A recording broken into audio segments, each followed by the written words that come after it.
여러분 아마 모퉁이들 선교회 대표이신 우리 이상 목사님 아마 대부분 아실 거예요. 1985년도에 이 모퉁이들 선교회가 설립되었는데 중국과 북한의 지하교회를 지원하고 가장 중요한 이 성경을 보급하고요. 또한 선교사를 파송하고 교회를 개척하는 정말 귀한 사역을 감당하고 있습니다. 제가 이전에 섬겼던 교회에서 이 목사님의 간증을 직접 들을 수 있는 기회가 있었습니다.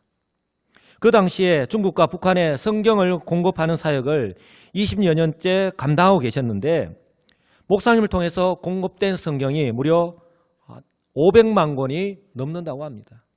지금은 더 많겠지요. 그런데 이런 사역을 하는 가운데에 겪은 고난 또한 만만치 않다라고 하는 사실이에요. 우리의 상상을 초월합니다. 말로만 들었던 물고문, 전기고문, 잠 안 재우기 등의 고문을 비롯하여서 영하 40도가 넘는 그 추위의 고통, 가장 쉽게는 총살령을 발각되었을 때에 총살을 당하는 그런 아픔까지 많은 시간이 흘렀는데요. 목사님께서 하신 이 말씀이 지금도 제 마음 가운데 깊이 새겨진 채로 남아 있습니다.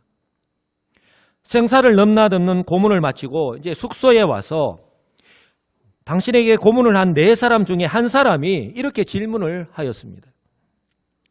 이처럼 견디기 힘든 고통 중에서도 당신의 얼굴이 광채가 나는 이유가 무엇입니까? 이 질문에 이상 목사님은 Because Jesus. Because Jesus라고 고백하면서 정신을 잃고 쓰러졌다고 합니다. 우리가 그 현장에 있지는 않았지만 그런 고통을 당하지는 않았지만 목사님의 그 생생하게 들려주는 그 간증을 들으면서 이 말씀을 듣는데 모든 성도들이 그냥 울 수밖에 없었어요.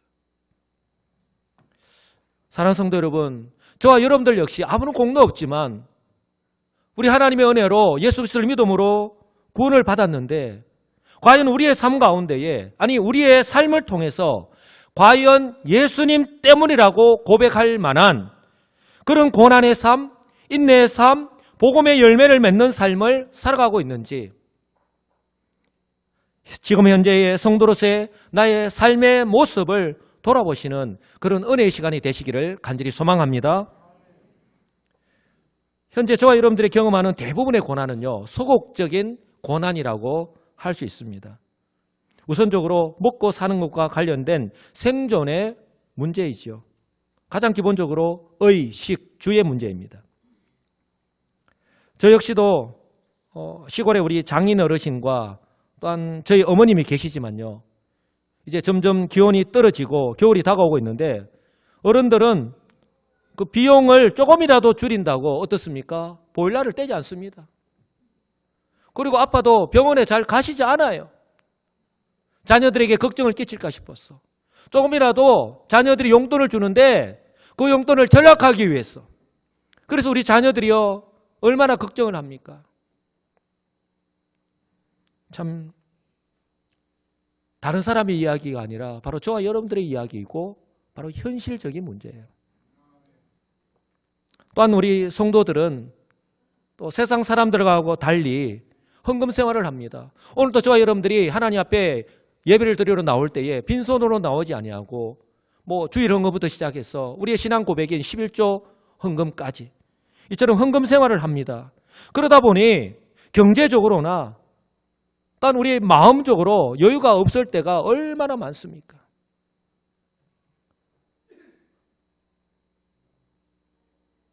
내 신앙으로는 하나님 앞에 더 좋은 것을, 더 많은 것을 이렇게 드리고 싶지만 또한 현실적인 이 삶의 테두리에서 우리가 벗어날 수 없는 그런 현실적인 문제 가운데서 우리가 참 고민할 때가 얼마나 많이 있느냐는 것이죠. 어디뿐입니까?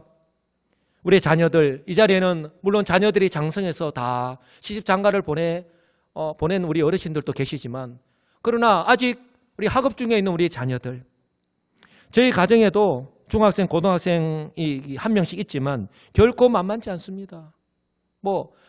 학원을 보내는 문제를 비롯해서 우리 자녀들에게 들어가는 어떤 내외적인 그런 비용을 따진다면 정말 만만치가 않습니다. 그리고 우리가 좀 더 범위를 넓히면 요즘이 단풍철이잖아요. 요즘 고속도로를 가면 전부 다 이 관광버스가 그냥 난립니다. 유명하다고 하는 그런 산들은요, 다 찾아다니고 있잖아요. 이처럼 단풍철에 단풍 구경도 가고 싶고, 또한 때를 따라서 가족들과 함께 여행도 다녀오고 싶고, 소위 여가 생활을 위해서 뭐니 해도 머니가 필요한데, 바로 이 머니와 관련된 이 경제적인 문제 때문에 경험하는 고난, 현실적인 문제잖아요. 제가 실제로 우리 서시장이나 중앙시장에서 장사하시는 분들을 만나서 말씀을 나눈 적이 있습니다. 또한 택시를 타서 기사분들에게 질문을 합니다. 요즘 생활하기 어떻습니까? 손님들 많이 오십니까? 또 손님들이 많이 타십니까? 라고 질문을 하면 한결같이 하시는 말씀이, 경기가 좋지 않아서 참 걱정이다, 큰일이다, 먹고 사는 게 쉽지 않다라는 말씀을 하는 것을 들을 수 있었습니다. 그러면서 하시는 말씀이, 여수는 어떻게든 관광객이 많이 와야 한다. 여기서 사는 분들은 조금은 불편하더라도 이 관광객들이 많이 와야 우리가 살 수 있다라는 말씀을 하시더라고요. 참 그 말씀을 들으면서 우리 성도들에게도 해당되는 말씀이기 때문에 참 마음이 짠하더라고요. 때로는 그 마음의 고통을, 현실적인 그런 고난을 안고 우리가 살아가고 있고요. 오늘 또 예배자로 이 자리에 나오셨지 않습니까? 또한 어제 오늘의 문제는 아니지만 우리 젊은이들 취업의 문이 얼마나 좁은지, 요즘은 정말 취직하기가 하늘의 별 따기라는 말이 나올 정도입니다. 뭐 공무원 시험에, 요즘은 대학교에 들어가면 공무원 시험부터 준비한다고 하잖아요. 그 비율이 무려 뭐 두 자릿수는 기본이고 세 자릿수까지 넘어가는 그런 종목도 있지 않습니까? 그런가 하면 우리 교회에서, 또한 직장에서 사람들과의 관계 속에서 경험하는 고난 또한 만만치가 않습니다. 사람들은 누구나 다른 사람들에게 관심을 받고 싶어 하는데, 다른 사람들이 나를 알아주지 않을 때에 그 받는 마음의 상처 또한 만만치가 않습니다. 인사도 하지 않고, 때로는 자신이 생각할 때 자신을 무시하는 것 같아서 마음이 상할 때가 얼마나 많이 있습니까? 그러니 우리가 던지는, 때로는 우리가 위한다고 던진 말 한마디 때문에 마음의 상처를 입기 일쑤잖아요. 그래서 우리 교회는 항상 축복하는 말, 제가 일부 예배를 마치고 우리 은퇴 권사님들이 기도를 하고 있는데 그 자리에 가서 제가 가끔 당부를 드리는 말씀이 있습니다. 우리 어르신들이 지금까지 그렇게 기도했고 그런 성경을 말미암아 교회를 이렇게 든든하게 세워왔는데, 우리 어르신들은 한마디 말이 그만큼 영향력이 있다. 그래서 세워주는 말, 칭찬하는 말, 격려하는 말씀을 하실 때에 우리 자녀들이, 우리 후배들이 정말 위로받고 큰 힘을 받을 것이다 라는 말씀을 드립니다. 정말 우리 교회 어르신들이 그렇게 참 잘 모범을 보여주시는 것 같아요. 그래서 우리 교회는 정말 좋은 교회인 줄 믿습니다. 또한 우리 교회는 내가 모르는 분은 누구다? 내가 모르는 분은 누구다? 예, 내가 모르는 분은 무조건 새가족이에요. 그래서 새가족은 교회에 오면은 삐뚤삐뚤 뭐 아무래도 좀 불편할 수밖에 없습니다. 우리 성도님들이 먼저, 처음에는 좀 어색할 수 있지만 먼저 다가가셔서 인사를 하고 잘 오셨다고, 우리 교회 너무 좋은 교회라고 이렇게 인사를 하고 반갑게 맞이한다면 그분들의 마음도 좀 이렇게 녹아지고 좀 열리지 않겠습니까? 그런 은혜가 오늘 예배를 드리는 우리 모든 성도들 가운데 충만하게 임하기를 간절히 소망합니다. 그런가 하면 때로는 건강 때문에 고난을 당하기도 하지요. 건강한 줄 알고 평생을 살아왔는데 어느 날 건강검진을 하다가 뜻밖의 검사 결과를 받았을 때, 나는 이제까지 감기도 안 걸리고 병원에 한 번도 가지 않았는데 건강한 만큼은 자신이 있었는데 어느 날 감기 기운도 있고 몸살 기운도 있고 몸 상태가 좋지 않아서 병원에 가서 검사를 했는데 전혀 예상치 못한 질병의 진단을 받았을 때에 그 마음의 상처와 충격, 그 무엇으로 표현할 수 있겠습니까? 정말 크잖아요. 저도 제 아내 때문에 그 충격을 당해봤기 때문에 너무나도 잘 알고 있습니다. 수술을 하고 때로는 생과 사의 갈림길에 서기도 하지요. 때로는 오랜 회복의 시간 속에서 또한 후유증 때문에 고생하기도 합니다. 남들이 볼 때는 멀쩡한데 전혀 아프지 않을 것 같은데, 이게 다른 교회의 이야기 아니고 다른 사람의 이야기 아니고 바로 우리 교회의 현실적인 문제입니다. 오늘 예배를 드리는 우리 성도들 가운데도 결코 적지 않는 성도들이 이처럼 건강 때문에 어려움을 겪고 있지 않습니까? 그런데요, 사랑하는 성도 여러분, 저와 여러분들이 겪는 이 모든 고난들, 이런 고난은요, 소극적인 고난이에요. 견디기 어렵고 감당하기 벅찬 고난이지만 소극적인 고난입니다. 그런데요, 성경은요, 성도인 저와 여러분들 향하여서 이런 소극적인 고난을 뛰어넘어서 따라서 할까요? 좀 더 적극적인 고난. 우리 하나님은 성도인 저와 여러분들 향하여서 좀 더 적극적인 고난을 요구하십니다. 야고보 기자가 이렇게 말씀을 합니다. 내 형제들아, 너희가 여러 가지 시험을 당하거든 온전히 기쁘게 여기라. 이는 왜냐하면 너희 믿음의 시련이 인내를 만들어내는 줄 너희가 알미라. 그리고 이렇게 말씀합니다. 인내를 온전히 이루라. 한번 따라서 할까요? 인내를 온전히 이루라. 예, 끝까지 주를 바라보고 끝까지 참고 견디라는 거예요. 그 말씀의 틀을 떠나지 말라는 거예요. 하나님께서 우리에게 내미신 그 손을 놓치지 말라는 거예요. 이는 왜냐하면 너희로 온전하고 구비하여 조금도 부족함이 없게 하려 함이라고 말씀을 합니다. 하나님께서 주 예수 그리스도를 통해서 우리를 구원하셨는데 우리를 넘어뜨리기 위해서 우리에게 쉼을 주시는 것이 아니라 이 고난을 통해서 우리가 미처 몰랐던 것, 그렇게 모른 채 살아가고 있는 우리들 향해서 좀 더 성숙한 성도가 되어서 하나님 뜻을 분별하고 그렇게 살아가기를 원하신다라고 하는 사실을 여러분 꼭 기억하시기 바랍니다. 심지어 사도 베드로는 베드로전서 2장 27에서 이렇게 말씀합니다. 죄가 있어 매를 맞고 참으면 무슨 칭찬이 있으리요. 그러나 한번 따라서 할까요? 선을 행함으로 고난을 받고 참으면 이는 하나님 앞에 아름다우니라. 이를 위하여 너희가 부르심을 받았다라고 말씀을 합니다. 저와 여러분들이 어떤 존재인가? 그저 구원받은 것으로 만족하며 살아가야 하는 그런 존재가 아니라고 하는 사실을 여러분 꼭 기억하시기 바랍니다. 사랑하는 성도 여러분, 이걸 기억하십니까? 하나님께서는 성도인 저와 여러분들이 이 세상 속에서 성도답게 하나님의 백성답게 구별된 삶을 살아가는 것 때문에, 복음 때문에 고난을 받는 그 자리에까지 이르기를 원하신다라고 하는 사실입니다. 바로 이것이 적극적인 고난이에요. 왜냐하면 이 고난을 통해서, 고난이라는 과정을 통해서 비록 몸도 마음도 아프고 때로는 상처라고 하는 그런 후유증, 흔적이 남을 수 있지만, 그러나 성도로서의 자신의 정체성을 확인하고 재정립할 수 있기 때문에 그렇습니다. 이런 측면에서 볼 때에 이 고난은요, 성도를 향하여 변함이 없으신 하나님의 사랑입니다. 아멘. 저와 여러분들이 늘 찬양하는 이 찬양처럼 말입니다. 하나님 한 번도 나를 실망시킨 적 없으시고 언제나 공평과 은혜로 나를 지키셨네. 지나온 모든 세월들 돌아보아도 그 어느 것 하나 주의 손길 안 미친 것 전혀 없네. 믿으십니까? 아멘이십니까? 오신실하신 주, 오신실하신 주, 내 너를 떠나지도 않으리라, 내 너를 버리지도 않으리라.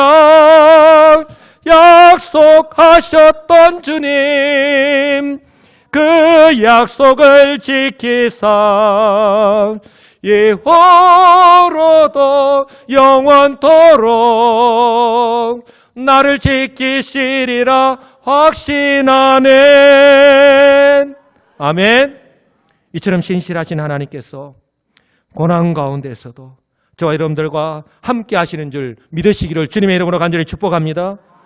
그런데요, 시편 기자는요, 고난을 당하기 전에는 이러한 하나님의 사랑을 몰랐습니다. 이러한 하나님의 사랑을 깨닫지 못했습니다. 시편 기자의 모습일까요? 예수 믿기 전에 저와 여러분들의 모습 아닙니까? 아니, 예수를 믿고 하나님 은혜 안에서 하나님의 그 인도하심 안에서 살아간다고 하는 지금 저와 여러분들의 모습은 아닙니까? 저와 여러분들이 늘 입술로는 오 신실하신 주라고 찬양을 하면서 말입니다. 혹시 여러분 지금 고난 가운데 계십니까? 어떤 고난을 당하고 계십니까? 그렇다면 혹 고난 당하기 전과 후의 모습이 어떻게 바뀌었습니까? 혹시 고난을 당하였을 때에 자신을 쏙 빼고 자신을 향하신 그 하나님의 뜻을 구하고 찾기보다는 그 원인을 다른 데서 찾고 또 탓하지는 않았습니까? 혹시 하나님을 오 신실하신 우리 하나님이라고 그렇게 찬양하면서 내가 고난을 당하니까 하나님을 원망하거나 탓하지는 않았습니까? 하나님, 내가 어렵고 힘든 환경 가운데서 내가 어떻게 살았는지, 어떻게 살아가는지 우리 하나님께서 누구보다도 잘 아시면서 왜 나에게 이런 고난을 주십니까? 진짜 하나님이 살아계신다면, 하나님 나와 함께 하신다면 나에게 이런 어려움 겪게 하지 않으셔야죠. 아니, 어려움을 겪게 하셨다면 빨리 벗어나게 해 주셔야죠. 이렇게 하나님을 원망하지 않았습니까? 지금 또 원망하면서 그렇게 살아가고 계시지는 않습니까? 저는 전도할 때에 이런 분들을 너무 많이 만나보았어요. 그래서 교회를 떠나고 믿음에서 떠나고 아무런 소망 없이 살아가는 그들의 모습. 제 마음이 그렇게 아픈데 그들을 지켜보는 우리 하나님의 마음은 얼마나 아프실까요? 안타까운 것은 시간이 정말 많이 흘렀음에도 불구하고 아직도 그 고난의 상처와 아픔에서 벗어나지 못한 채 살아가고 있다라고 하는 사실이에요. 바로 고난을 당하기 전에 시편 기자의 모습이 그랬습니다. 이렇게 고백하잖아요. 고난 당하기 전에는 내가 그릇 행하였더니, 고난 당하기 전에는 내가 그릇 행하였더니 이제는 주의 말씀을 지키나이다. 시편 기자는 자신이 고난을 당하기 전과 후의 삶이 완전히 바뀌었다라고 그렇게 말씀을 합니다. 바로 조금 전에 우리가 읽었던 야고보 말씀처럼 이 고난을 통하여서 이 고난의 과정 속에서 바로 우리를 성숙하게 하시는 바로 그 하나님의 뜻을 발견했기 때문에 그 하나님을 만났기 때문인 줄 분명히 믿습니다. 이런 은혜가 지금까지도 그렇게 살아왔고 우리의 남은 그런 믿음의 삶 가운데에 항상 함께 하시기를 간절히 소망합니다. 고난 당하기 전에는 그릇 행하였다라고 고백합니다. 그릇 행하였다는 말은 잘못하다, 죄를 범하다는 말씀이에요.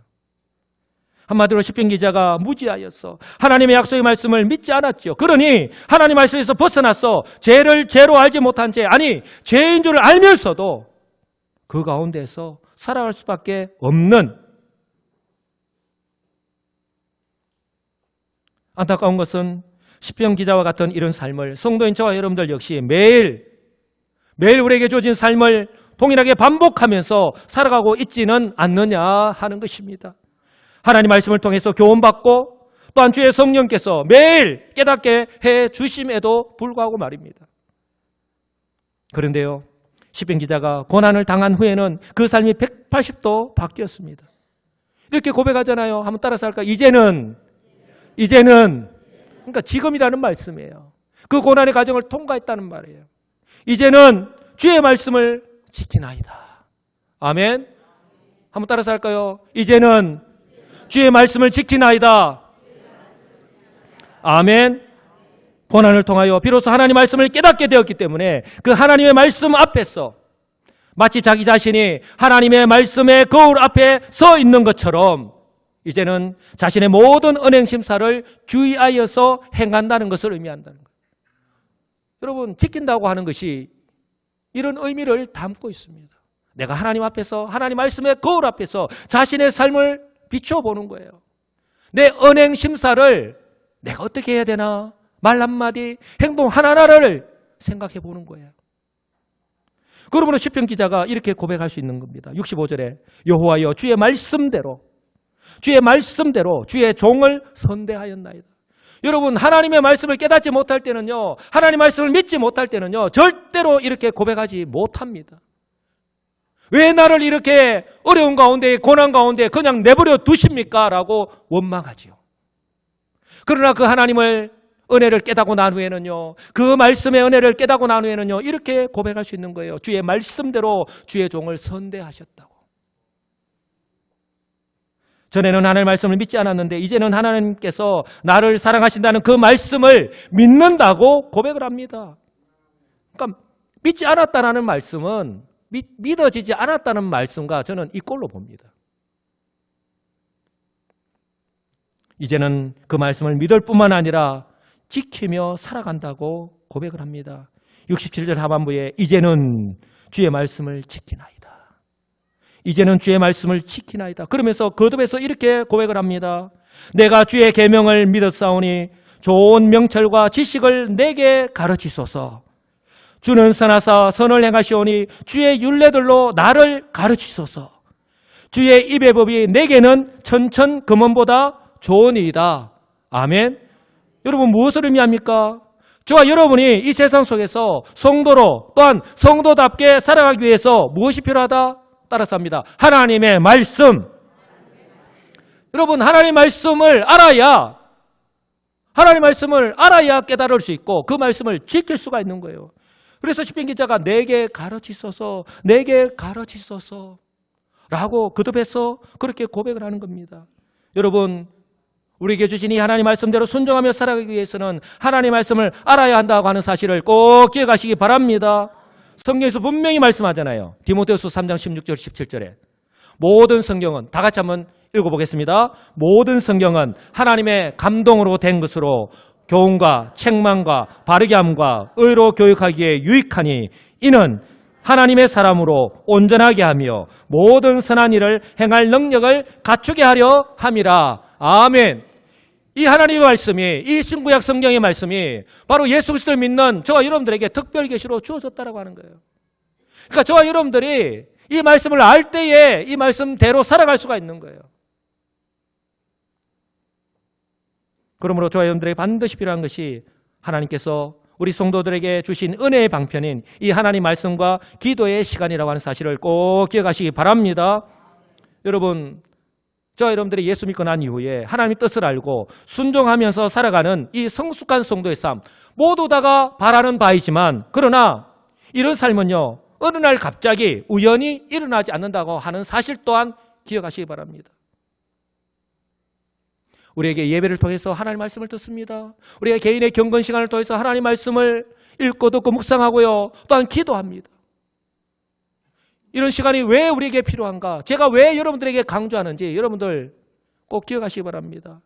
우리 교회 주보의 맨 뒷면을 보면 구역에 출석 숫자뿐만 아니라 또한 성경을 얼마나 읽었는가 한 주간 동안 이렇게 기록을 하고 있습니다. 우리 어르신들요, 성경 통독 테이프를 틀어놓으면서 시간만 나면, 틈만 나면 테이프를 틀어놓고 그 말씀을 들으면서 읽으십니다. 비단 우리 구역에 숫자를 높이기 위해서 성경을 그렇게 틀어놓고 읽는 것 아니잖아요.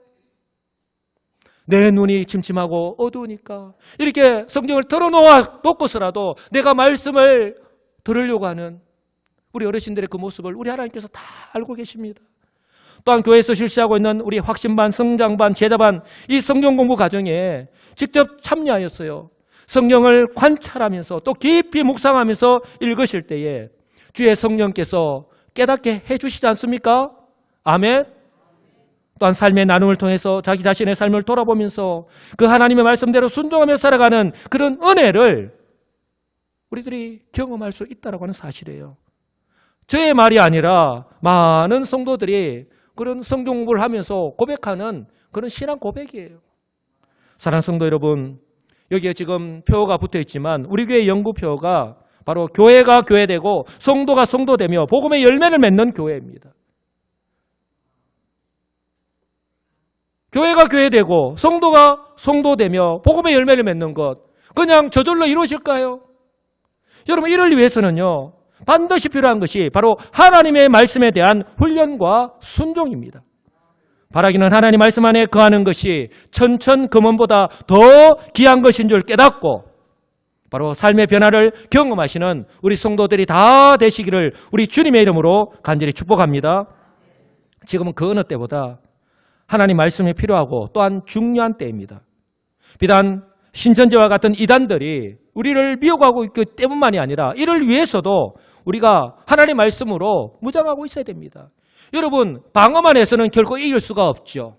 그러나 유일하게 우리에게 공격용으로 주셨는데 그것이 바로 하나님의 말씀이잖아요. 바로 성령의 검, 우리가 하나님 말씀을 선포할 때에 우리 주의 성령께서 그 가운데서 역사하신다고 하는 사실을 여러분 꼭 기억하시기 바랍니다.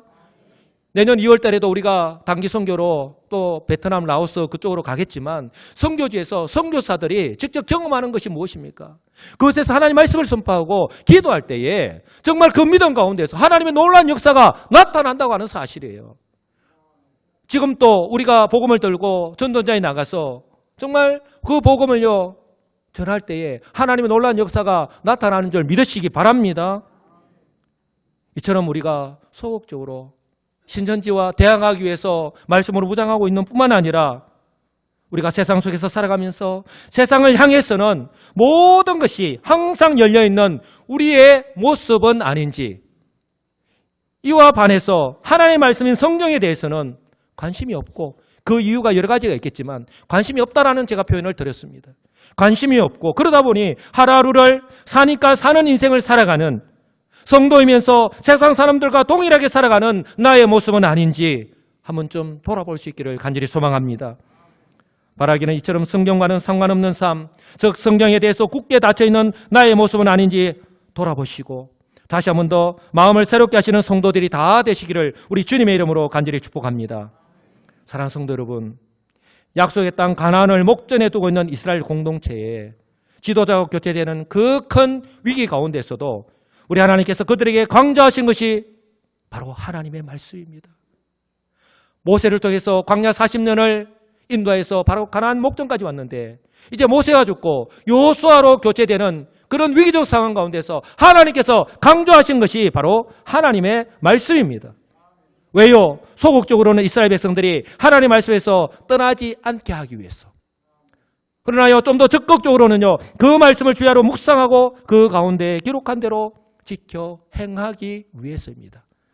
우리 다 같이 한 목소리로 여호수아 1장 8절 말씀을 읽어보도록 하겠습니다. 이 율법책을 내 입에서 떠나지 말게 하며 주야로 그것을 묵상하여 그 가운데 기록한 대로 다 지켜 행하라.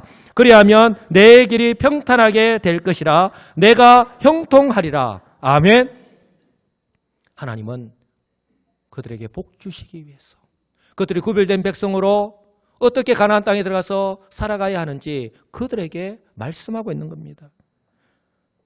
가나안으로 들어가서 살게 될 이스라엘 백성들 향해서 하나님께서 이렇게까지 강조하신 이유, 여러분 꼭 기억하시기 바랍니다. 가나안이라고 하는 거대한 세상의 문화 속에서 구별된 하나님의 백성인 이스라엘을 향하신, 즉 오늘날 그리스도 안에서 구원받은 성도이면서 동시에 세상 속에서 구별된 하나님의 백성으로 살아가는 바로 저와 여러분들을 향한 바로 승리의 삶의 방정식이기 때문에 그런 줄 분명히 믿으시기 바랍니다.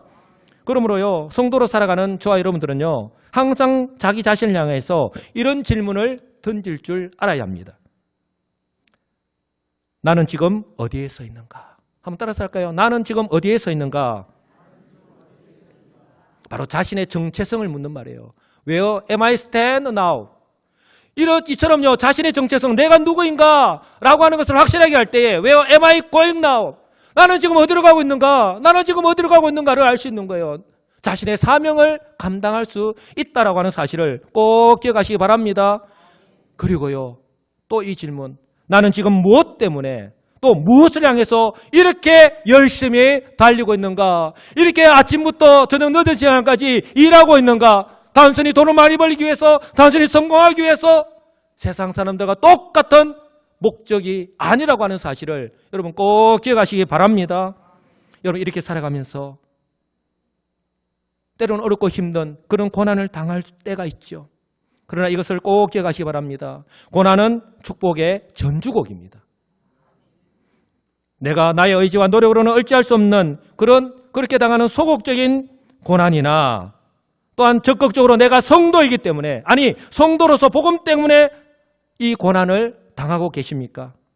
여러분 지금 현재 나의 삶이 어렵고 또한 나에게 고통을 안겨다 주는 고난, 그 자체만을 보지 마시고 그 고난 너머에 있는 축복을 바라보시고, 나의 힘으로는 어렵고 힘들지요.